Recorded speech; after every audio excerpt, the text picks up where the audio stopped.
Hi, my name's Phil. I like to talk about politics, and in this video I like to discuss how the government have left British food exporters high and dry by not telling them what rules they need to be able to follow in order to sell their goods abroad from next year.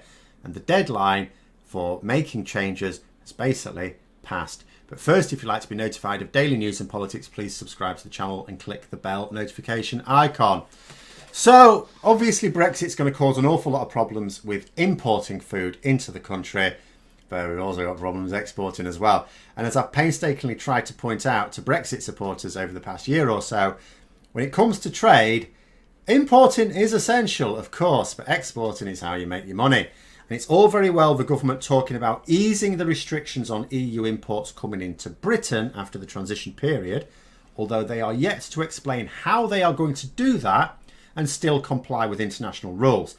The fact that they haven't explained how they're going to do that suggests to me either they don't actually have a plan and they just expect one to pop up at any moment now, or they do sort of have a plan, but they know it's illegal and they don't want to give the lawyers too much advance notice. But to make money, what we need to do is to sell our goods overseas. Now, as things stand, the labelling used on foods produced in Britain, and I mean Britain, by the way, not the UK for the avoidance of doubt, because Northern Ireland remains in the customs union for the EU. So food produced in Britain, yes, I know, we're a confusing lot, sorry. But the labelling produced on British food will not allow those companies to sell in the EU from January. But more than that, because like I said, Northern Ireland remains in the customs union, it won't even be legal to sell it in Northern Ireland. And that is what would be a major humiliation for the government if they do not sort this out really quickly. And a deadline sort of passed, because as things stand, it could be unlawful for foods produced in England, Wales or Scotland, food and drink, to be sold in Northern Ireland, even though it would be lawful to sell it in the rest of the UK. Way to preserve the union there, Bojo. Nice one. Now, the food industry needed the government to advise them on what new rules they would need to adopt in order to sell their products in pretty much the rest of Europe. Representatives of the industry warned the government that they absolutely needed to get the information to them by the end of August in order to be able to get the labels produced in time for 2021 when all the rules change. Because, and as has been explained by the industry, packaging is extremely complicated. And this, just so people are aware, is worth about 4% of our exports, our total international exports. 4% of that is basically food and drink exported to the EU. There is also and Northern Ireland. So that would suggest, because that's a hefty chunk, that would suggest that the government either can't be asked or isn't capable of dealing with this issue, because they've gone past a particular deadline. Now, I would hope that the industry gave the government a deadline that's not the real deadline, knowing full well they'd drag the feet, and maybe if they got it to them in a few weeks' time, it'll still be enough time. That's what I'm hoping. Because if it was a genuine deadline, then they're basically buggered already. But in terms of, is it that they're incapable or is it that they can't be asked? I mean, in some ways it hardly matters because the end result is the same. But it would be interesting to know. Because if it's that they can't be asked, then that might suggest that the government are deliberately abandoning certain aspects of the British economy as being impossible to save due to Brexit. Now, some viewers will, of course, know Sir Patrick Minford, who is the Conservatives' chief economic advisor, going back decades, going back to Thatcher. And he was recorded a couple of years ago telling senior ministers at the time to completely forget about car manufacturing as a result of Brexit. He said, can't save it. Waste of time even trying, he said. But it would be surprising if the same thing can apply to our food industry, because, you know, I mean, obviously I'm not an industry expert, but I do try and read industry experts when I can. And I've never really seen any warnings that trade in food should of necessity be particularly problematic with a competent handling of Brexit. I mean, there's no end of people within other industries, of course, like the car manufacturing industry most famously, saying that Brexit will just stuff them. You've not really seen the same thing with food. If they're stuffed, it's because the government have stuffed them. So is it that they're incapable then? Now, certainly, despite what Brexiteers like Boris Johnson have tried to say over the years, Brexit is incredibly complicated. In order to manage the untangling of 2 generations worth of infrastructure and arrangements, we'd have needed to massively increase the size of the civil service, and we'd also have needed to have a comprehensive plan right from the start and been working on it diligently for the last few years. We have failed to do this. So what this has meant is that civil servants have been given too much to do, can't spend enough time on any one thing in order to get it right. They keep being moved from pillar to post as well. It also hasn't exactly helped that, one, their aims have changed on an almost monthly basis, meaning long-term planning is futile, and two, Dominic Cummings has been running around like a madman with a hatchet. So you have to wonder, I mean, we already know that they're not managing the Brexit border arrangements properly.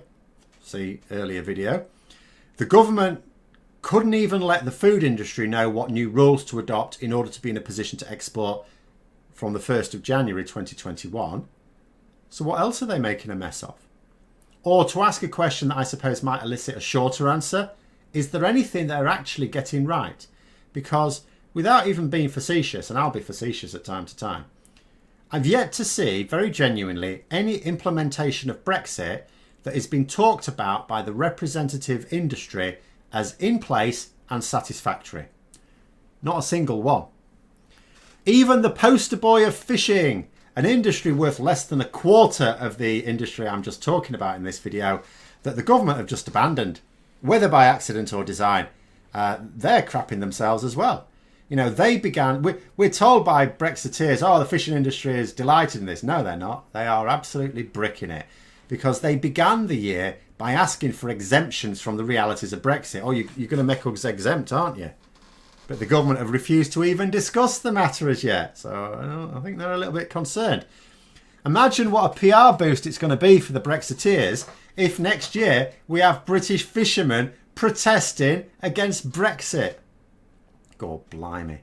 And it's not just fishermen asking to be sort of exempt from the impact of Brexit. Back to our labelling problems. And the Food and Drink Federation have asked the government to negotiate a 12-month adjustment period as part of a free trade deal in order to have enough time to sort out the labelling once the government can actually be asked to tell them what to do. And yes, I know, I'm sure you've spotted the small flaw in this plan. That would require us to negotiate a free trade deal. A free trade deal means having to accept some EU rules. Not the whole suite, but some. Boris Johnson seems to have made it politically impossible to do this. I can't wait to see what fudge he may try. And even if he manages such a fudge that sells it to the public, because after all he sold his withdrawal agreement to the public, will he be able to sell it to the nutters in his parliamentary party? Now I know some of you may say, well, he sold the withdrawal agreement to the nutters in his party. Actually, he didn't. What transpired is that he told those hard right Brexiteers that he wouldn't be honouring the withdrawal agreement. But of course he is doing, he's got to do. But that's how he sold it to them. They weren't stupid. Some of them are, some of them are not, some of them are just malicious. And they know full well. So I don't think they're going to be fooled. And what's he going to do when he comes back with a free trade deal? Tell them, don't worry, I'm not going to honour it. Don't be ridiculous.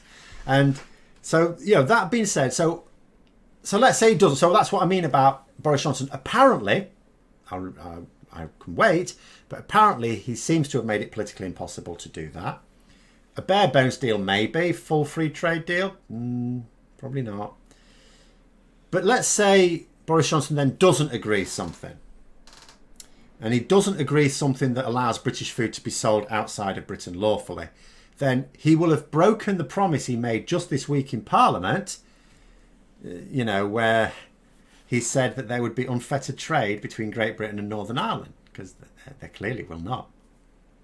And another reported consideration is that factories that produce food in Britain, so if you think this through, so if there needs to be different rules, therefore different labelling, different packaging, you're producing food in a factory in England, Wales or Scotland.